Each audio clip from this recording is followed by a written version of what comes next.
Let's welcome Philipp from LINBIT, who will tell us a little bit more about the LINSTOR and DRBD. So a round of applauses and virtual applauses from the virtual people. Thank you, Yvette. Yes, so I want to tell the CloudStackers what they need to know about LINSTOR and DRBD. Here we go. Starting with introducing myself and also introducing the company I represent. So the company is called LINBIT. We do open source software, and our business model is that we sell support subscriptions around that software. And part of the support subscription is you get support and you get access to the pre-built packages. So you don't need to go to GitHub, download it and compile it yourself. So what happened to me personally is, you know, when I studied, I became a big fan of Linux and open source. And when I graduated from university, I was looking for some interesting project I could do, and that is DRBD. Now, DRBD got a little bit famous, I would say. It's known around the world. Quite often, people don't know LINBIT, the company who makes it. And so it happened to me that my thesis just keeps me busy 22 years after graduating from university. And I'm more or less still working on DRBD. So you could say I'm a little bit passionate about replicating storage. So now let's get into it. Why LINBIT SDS? When is it a fit? Okay, I hide that on the slide. So it's also a good fit for container technologies, but that's not our today's topic. So it's a good fit for CloudStack and a few other technologies I'm not going to mention. And what kinds of workloads? Well, we love databases because it is a good fit when you require good I/O latency from your software-defined storage. So we have many of our customers and users running all kinds of databases and also message queuing systems, which is in a way another kind of database. Also analytic databases, here the big difference is you have this intermediate write intense phase and read intense phases. While the regular online transaction database, you need to have low I/O latency all the time. And this is the first part of the presentation. So I'm like doing a high level flyover, and then we go into the details. So what makes it unique? Why does it deliver good performance? And that is because of DRBD, because we have the data path completely integrated in the kernel, and that allows us to reduce the number of context switches, right? And what I'm talking here about, a context switch. So that's an operation in the operating system when it switches the CPU from one task to the other, and it lasts around 4 microseconds. And we want to get rid of as much units of 4 microseconds as possible. You know, when our storage media was hard disk drives, and you have seek times in, you know, 10 milliseconds or 4 milliseconds or something like that, you don't care about 4 microseconds. But the world has changed, right? NVMe SSDs are really fast, and there are other storage technologies even better. And suddenly, 4 microseconds is a lot. Yeah. Then at I/O time, we don't want to care about oh, to which node do I need to send this write request? So we do all these decisions before we do I/O. So when the volume is allocated. That has one implication of that is that we cannot create bigger virtual volumes than the physical backing storage in our nodes. But I think that's not a problem. It's not a real world problem, right? It's like, I don't know, 20 years ago, people were talking about single system image clustering. The idea was that you create a virtual operating system that spans multiple nodes. Where's that technology today? Nobody needs it. We're going the other way around. So we have a very strong physical server and running many virtual machines or many containers on it. So our hardware is mighty. We need to split it up into useful pieces. Okay. We build on existing components as far as possible. And this is two reasons. Reason one, we're lazy, of course. Reason two, this is all open source. So we want to leverage the existing open source components. We are not reinventing the wheel all the time. And it also helps you, because in your data center operation, your people might already be familiar with CFS or LVM, and they can reuse their knowledge of these technologies. And I think that's an important point. It's very well suited to be used in a hyper-converged way. So that means you have your physical machines where CloudStack runs your VMs, and you use the same machines for your storage needs. So that saves investment, right? No dedicated storage machines. What is it doing? Well, it manages the storage on a couple of nodes. You should start with 3. It allows you to manage multiple storage tiers. So let's say you have hard disks in some nodes or in all nodes. You have SSDs and fast SSDs, NVMe drives in your nodes. You might need to serve multiple tenancies. And it might be necessary that you express the physical layout of your data center, right? So you can label your nodes with let's say, rack numbers or room numbers. And then later on, refer to these labels in the allocation policies. Okay, it does replication to be resilient against node and storage device failures. And it selects how it uses your network if there are multiple possibilities. Now, the next few slides go about things you know. So it's a building block for this software-defined storage system. So it's LVM, you know it, right? So you can combine physical volumes or partitions into volume groups and create LVs out of that. LVM has thin pools. So here a regular LV becomes a thin pool, and out of that we can create thinly allocated logic volumes. Anyone not aware of the difference? Everyone knows it. And also one nice thing is snapshots in the thin LV implementation, they share the exception space.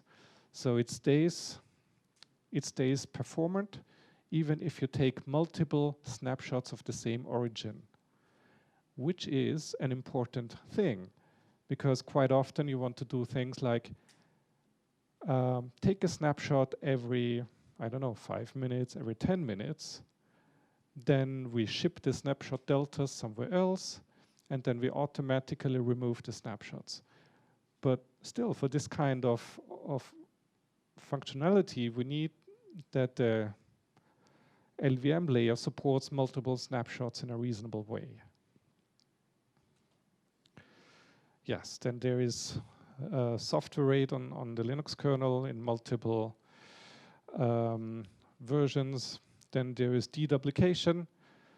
There is VDO. So that's now, let's say, the component to turn to in the Red Hat world. But let's not forget also ZFS has its own deduplication.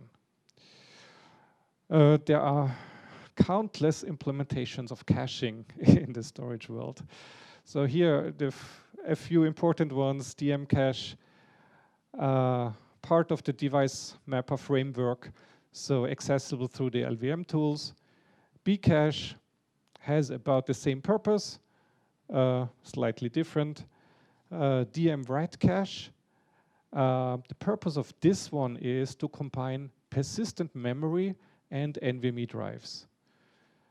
Because writing to NVMe drives is still slower than writing to persistent memory. So that's purpose-built for this.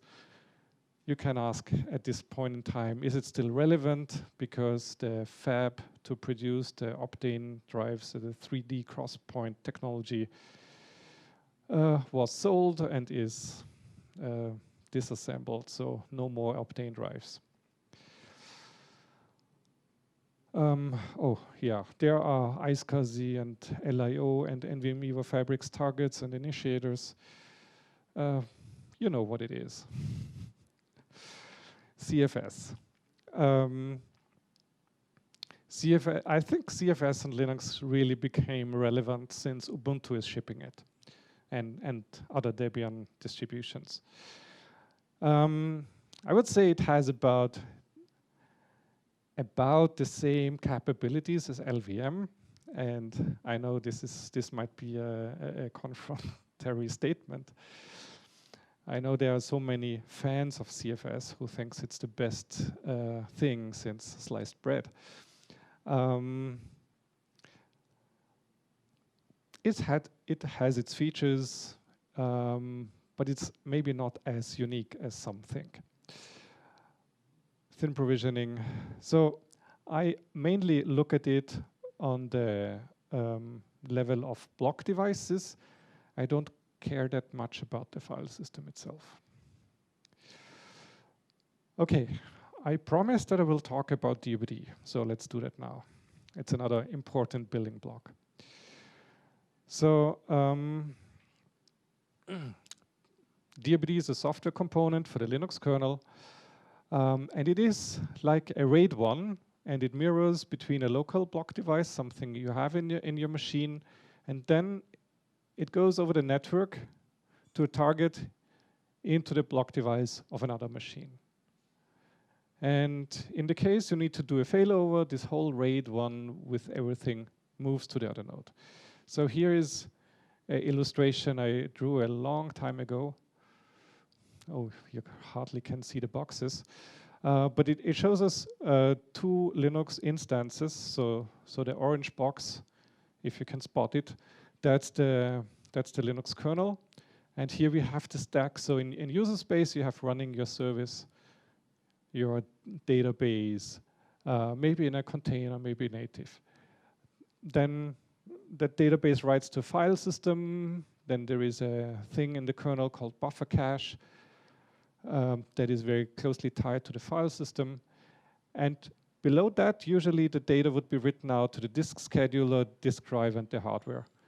And this is where mapping device driver goes in at this level. And well, what DRBD does, it mirrors everything through the network driver to a other node. And you see also the arrows going the other direction. So when something is written from the file system, it goes down to the other node. And also the storage device sends us back when it's finished writing that. And that's an important message, because then we know in the upper layers, okay, now it's safe. And in synchronous replication, what do? We send it to both disks, and we wait for the acknowledgement to travel all the way back. And here, this DRBD waits for both acknowledgements to arrive, and then it signals I/O completion to the upper layers. So it is transaction safe, right? When the database gets the message, this block of data was written to the storage device, then it is in both storage devices. And there's a lot of interesting details to it. Like there's a difference between sending it to the device and flushing the device, for example. But let's not deep dive into that. So another way of looking at it is, okay, there is DRBD. On one side, we have the application running, and that is the primary node from point of view of DRBD. The other one is the secondary. And for many, many years, making it primary was an explicit operation. So there was a command, DRBD ADM primary something. And after that, you can mount the file system. Now, since DRBD 9, this is different. So since DRBD 9, you have the device file. And in the moment you open it for read-write, so in the moment you mount the file system, it promotes to primary by itself. And if we now try to mount it here, the mount will fail because it allows only one primary in this DRBD cluster. We can allow dual primary, but more on that later. Usually you don't and you do not want. That's important. Okay, it can also replicate multiple block devices together. That's so-called consistency groups. When do we need consistency groups? We need it when we run a high-performance database. And it's huge. Since it's so huge, we need a cheap storage volume for the table data, and we need an extremely fast storage volume for the write-ahead logs. So we have two volumes with different characteristics. One is cheap, one is fast. But when we mirror them, we need to mirror them together. Because if we are faster in mirroring the faster volume, and we have a failover, your database will not be able to recover from this, right? Because then the table space in the write-ahead log would be out of sync. So DRBD is capable of replicating multiple volumes in a consistent way. We can do up to 60,000 volumes in a single consistency groups. Nobody needs that. You need two. But yeah. For a long time, it used to be a two-node technology. That's over. Since DRBD 9, it's a many-node technology. So you can replicate from one primary to multiple secondaries concurrently, and you can switch these replication links from synchronous to asynchronous operation at runtime. Since we do multiple volumes, we have the support for intentional diskless nodes. So this is a complicated word in the DRBD lingo. So when you're new to the subject, you can consider this is like an iSCSI initiator. With the only difference, in iSCSI you have one target. Here you have two peers with backing disks. So if you write something here, it is sent to both nodes concurrently. The acknowledgements are coming back, and then this MySQL daemon gets, okay, the write was executed. And you can be sure it's in two locations, right?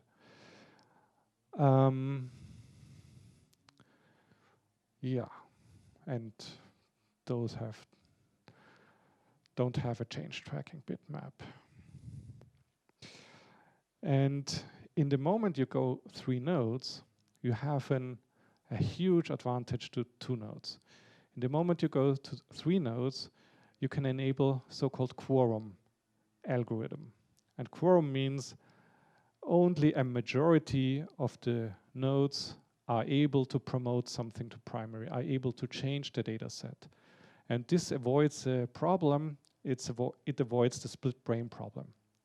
So if you search on the internet for DRBD and split brain, you will find tons of web page describing how they ran into the troubles. So my answer to that is always go 3 nodes. It doesn't mean that you have to have 3 replicas, right? So 2 replicas is enough, but a 3rd diskless also serves as the tiebreaker in a situation where not all 3 nodes are online. Okay, so over the many years, we are constantly maintaining and improving this. It got a number of bells and whistles. So maybe important to remember is whenever one node goes down, comes back up later on, DRBD has to do a resync, right? So it needs to copy over the blocks that were modified in the meantime. So DRBD will do that for you. So it figures out which of the two copies is the newer copy. It knows which blocks were modified on the newer copy, or maybe which blocks were modified on the other one before it crashed, and it needs to roll back these changes. So all of that DRBD takes care for you. Yeah, and it does quorum by now. Let's not talk about fencing, that's old stuff. Recent developments, well, we have all this PMEM stuff merged, fine grain locking, discard granularities. This is something I could spend hours on talking. So in the moment we got SSDs have an interesting thing. Their SSD contains bigger blocks. They're called erase blocks. And data is organized in erase blocks. And when you write something to the SSD, you write in small blocks, probably 4K or even only a single sector. And then there is a flash translation layer, FTL, and that maps it to physical blocks in the SSD. And it can write there, but if the SSD needs to make space available again, it needs to erase a bigger erase block. And from the operating system side, we can send down so-called discard commands to tell the SSD, okay, these blocks, we actually don't use them. You can make them free to have more room for maneuver for your FTL layer. And that's the so-called discard command. And the storage devices, the SSDs, can expose in what units they want to see these discards, right? And that's all very interesting. I could spend hours on that. And with the software layers, like LVM and ZFS, we get more complexity here. And for a replication technology like DRBD, it is very important to do these discards right. Because just imagine for a second, we have here a volume and here a volume, and this volume is completely empty, so it was completely discarded. But if we would very dumb simply read it here and write it there, we would write all zeros, but completely allocate it in the backend, or allocate it on the SSD, while here it doesn't need any storage, it's completely discarded. So DRBD also needs to deal with these not allocated areas in a reasonable way. Okay, I guess I'm losing in the details. Let's move on. Yeah, and what we're going to add soon is or let me explain. Currently, DRBD expects that the two nodes or the three nodes or whatever number of nodes it is, they are in the same network. There's no network address translation between them because it expects that it can connect in both directions. And this is something we have on the roadmap to also deal with situations where you have NAT between them. Okay. So far, I was talking about a lot of building blocks, right? About these building blocks to slice the storage into smaller pieces like LVM and CFS and taking snapshots. I was talking about DRBD. which does the replication part. And there are even more building blocks, like looks for storage encryption. I mentioned all the caching layers. And now we have a whole toolbox to build interesting storage things in Linux. But it's like a disorganized toolbox. So most of these tools come with their own management tools.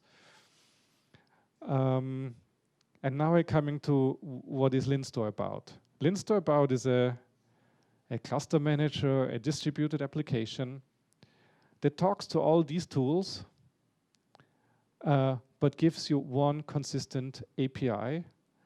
And it also does the allocation of storage requests to different nodes.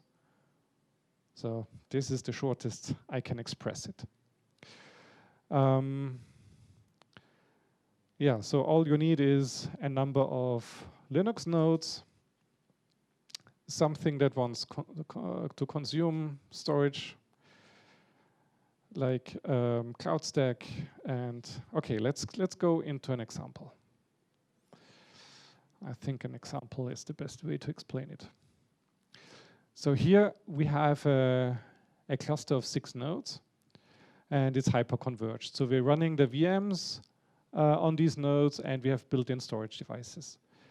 And when we get the request that we want to have a new virtual volume from the hypervisor orchestrator,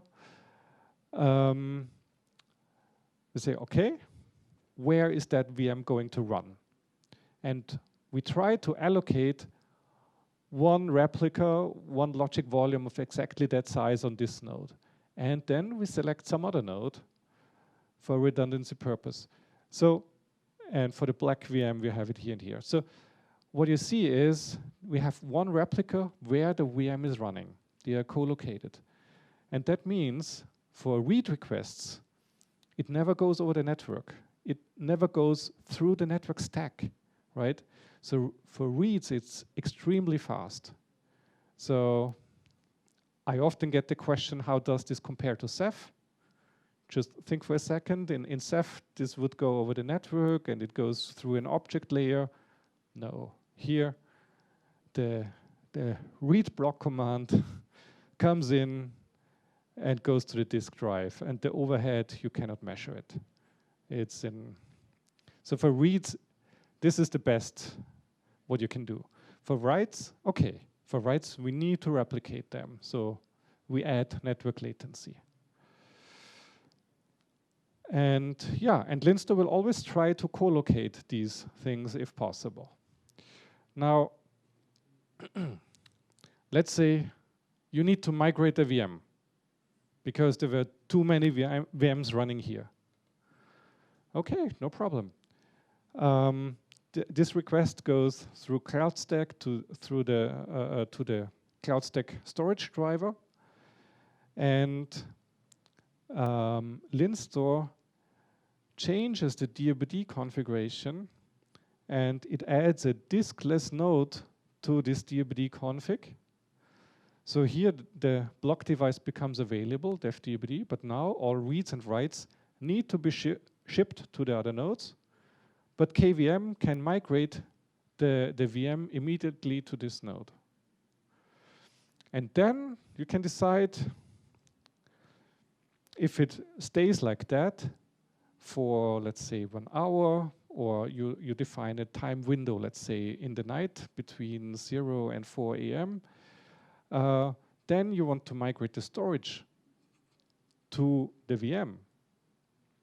So that would mean we allocate here a new logic volume, let DRBD resync all the data blocks in that. And when that is done, it removes the third replica because, let's say, the policy only wants 2 replicas. Okay, I hope this gives you a picture of how this works with diskless assignments and that they can move around. And when you hear about the limitation that DRBD can only do 32 nodes, that means the black VM can have its volume replicated to 32 nodes. What does it mean for the whole cluster? Nothing. The whole cluster can span hundreds or thousands of nodes. Only a single volume can only be on up to 32 nodes, which nobody wants. I think 2 replicas is good, 3, maybe 4, maybe 5. I need to add something to that. But you don't need 30 replicas of a volume. And the LINSTOR cluster is not constrained by that. So it can be hundreds of nodes. Okay, so that was LINSTOR by example. Now let's go to the LINSTOR architecture. So the most important building block is the LINSTOR controller. Number 2 are the LINSTOR satellites. So you have one controller running in an active LINSTOR cluster. You might have standby controllers ready with automatic failover. And like a node agent, on each machine taking part in that, you have the LINSTOR satellite running. So the LINSTOR satellite is configuration-less and stateless daemon. So you install the package, system control, enable, make sure that it runs, that's it. And it gets contacted by the controller. So the controller establishes connections to all its satellites, and the controller distributes the work to the satellites. What is the work? It just needs to tell them, okay, we need to create a new volume, we need to resize a volume, we need to take a snapshot, we remove something. So this is that. And the whole structure you see here, it is not part of the data path. So if an application is writing to a DRBD volume, it writes, and the DRBD replication runs somewhere across directly. It has nothing to do with this structure. So this is the control structure. It's so independent, you can even stop LINSTOR. All the existing volumes continue to do I/O. And what else do we have here? The LINSTOR controller exposes a REST API. We have a CLI and Apache CloudStack driver and a few other drivers, but they are not interesting today. Now, let me quickly explain the kind of objects you are dealing with LINSTOR. So the first thing is nodes. So you need to tell LINSTOR about all the nodes it needs to take care about. Resources, that is in DRBD lingo, like a container for a volume. So in most cases, you will have a single volume per resource. So sometimes I use these terms interchangeable. We have snapshots. I think that speaks for itself. We have storage pools. A storage pool is either a LVM volume group, a CFS pool, shared storage pools, and then resource groups. And you see here in the illustration, a resource group is somehow a central concept. I would say it's the most important. But what is a resource group? What is in it? And what is in it is just a name so that you can refer to it. And it has a description where to allocate storage. So it contains how many replicas do we want. It can also be one, right? It contains, should there be a caching? Should there be encryption? Should there be a VDO? It contains how do we allocate? So, for example, always in the same rack, but in different chassis. So all that goes into the resource group. And then the resource group then has a one-to-one mapping to a primary storage what is it called in CloudStack? I don't know. I have it in a slide deck later on. So that's important to communicate with the workload orchestrator above. Okay, so then the storage layers, that's also part of the resource group definition. So most often it contains DRBD, but that's optional. Encryption, caching, NVMe, targets and initiators, some way to store data, and maybe deduplication. Okay. Yeah, I think I already mentioned it. The way or the granularity, how you can describe this data placement in the resource group. And similar to that, you can also express, if you have multiple paths on your network, you can express how it should do that. Yeah, now let's come to the connectors. So for CloudStack, there is a driver merge to CloudStack. It got merged with 4.16, and it got a little update that will be released with 4.18. It's already merged, so if you look at the nightly builds, it's already there. And there were, I think, two changes. One is that now the QoS, quality of service settings from CloudStack, are passed to LINSTOR. And LINSTOR uses then C groups to enforce that in the I/O stacks on the machines. And the other change is that now in the CloudStack build, the LINSTOR driver is compiled into its own jar file. And that's an important maintenance improvement for us as a vendor, because if we need to improve something in the future in the driver, we can ship just this small jar file instead of the whole CloudStack controller, right? Yeah, and right now it is made for QEMU, KVM hypervisors. I can share that we're also working with the Vates team, XCP&G. But it's not yet clear how the XCP&G driver and CloudStack, if and how all that fits together. I don't know. So as of today, I would say QEMU, KVM, that's supported.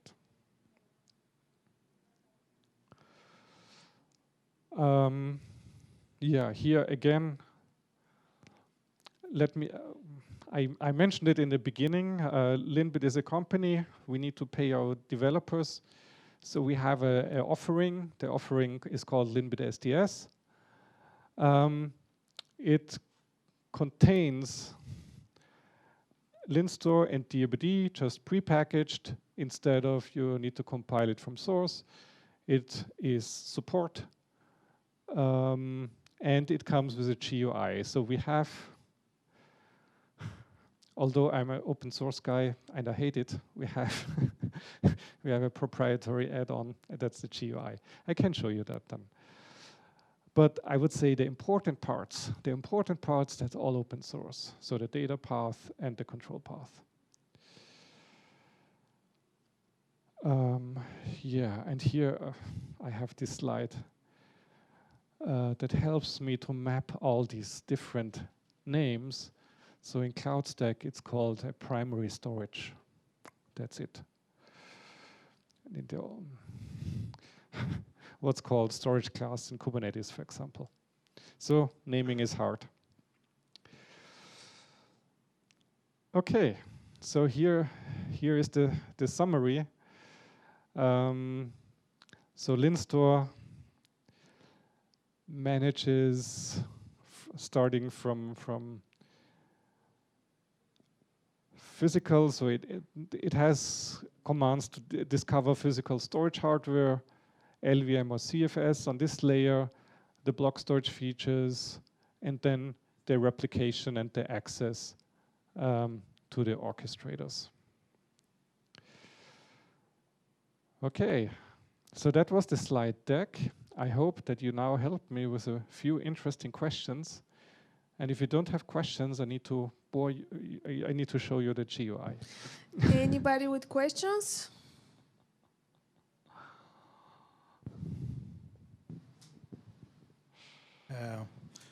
In the case that we need to consume storage from LINSTOR using an iSCSI protocol, is it possible to do it? Yeah. Yes. In order to connect VMware or other hypervisors to LINSTOR? Yes, so there is an add-on project. It's called LINSTOR Gateway. And to explain it right. Yes, so with LINSTOR Gateway, you select 2 or 3 nodes out of your existing storage nodes, and then you can create their highly available iSCSI targets or highly available NVMe over TCP targets or highly available NFS servers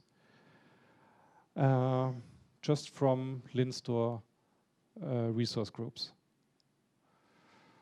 And it's made with VMware in mind.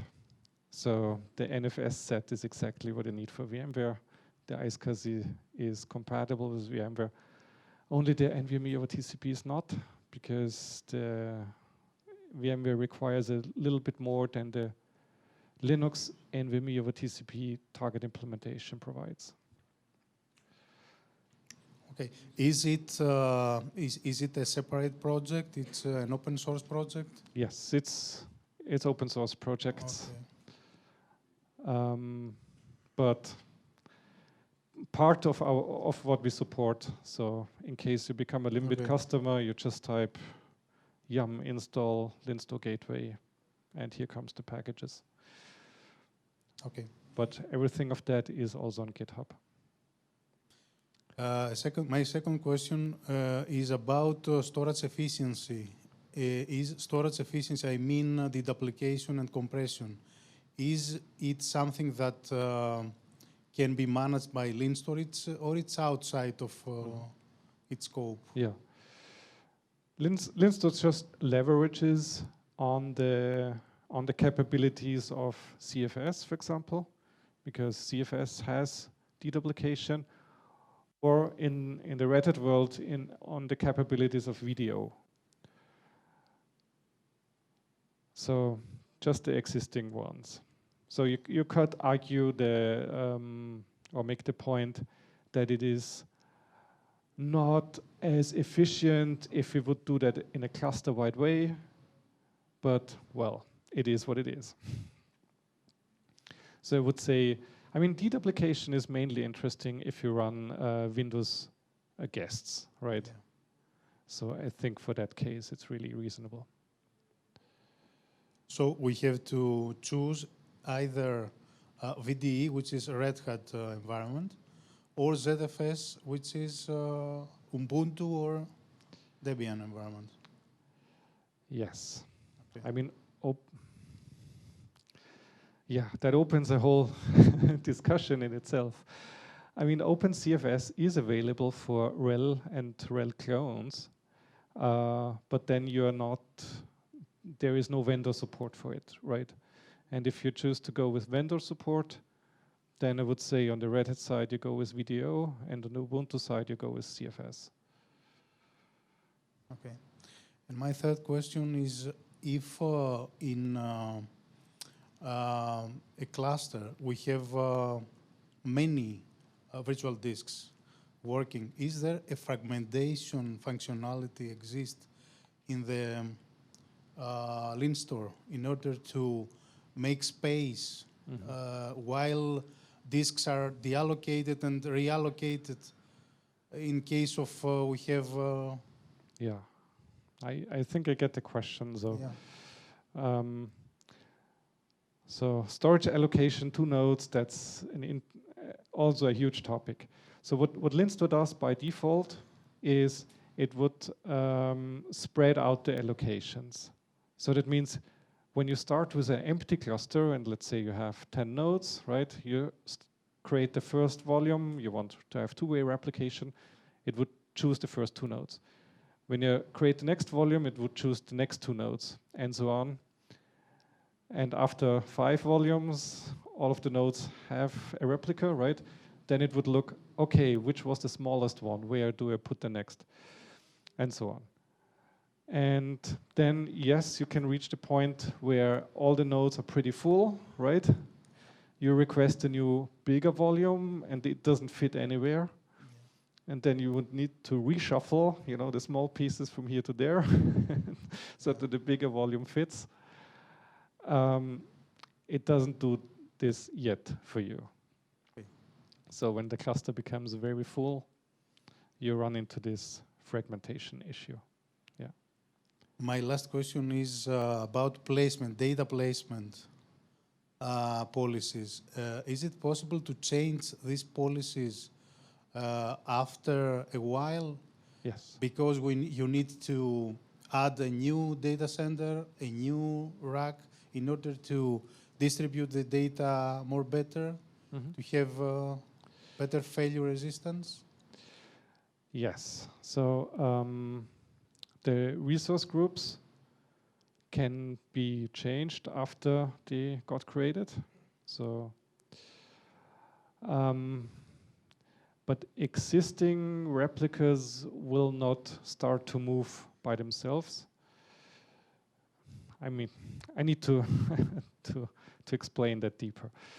So let's say we have a cluster with a few nodes, and a node has some replicas, right? If the complete node fails, we lose the second replica of a few resources, right? LINSTOR doesn't do anything immediately. But after a certain time, let's say 1 hour or 24 hours or whatever you configured, it says, okay, seems like that node isn't coming back. So it starts to reallocate replicas for all those resources that should be two-way replicated. So it does this in case of a node failure. But it doesn't do it when you just add nodes. So it will not move the existing replicas to the new empty nodes automatically.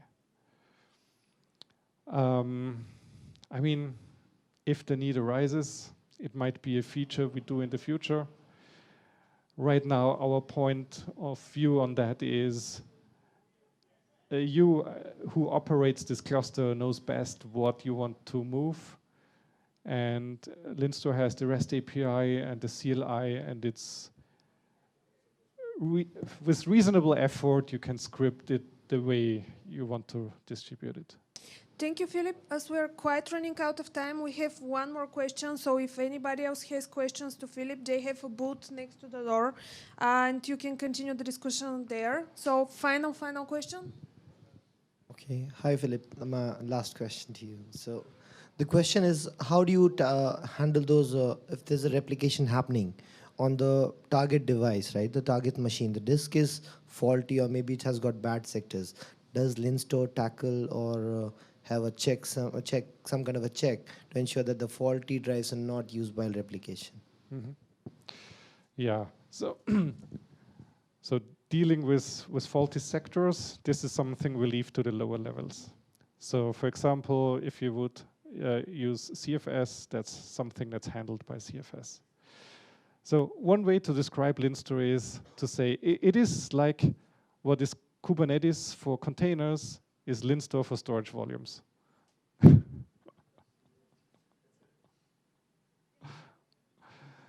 Thank you very much. Round of applause for Philipp.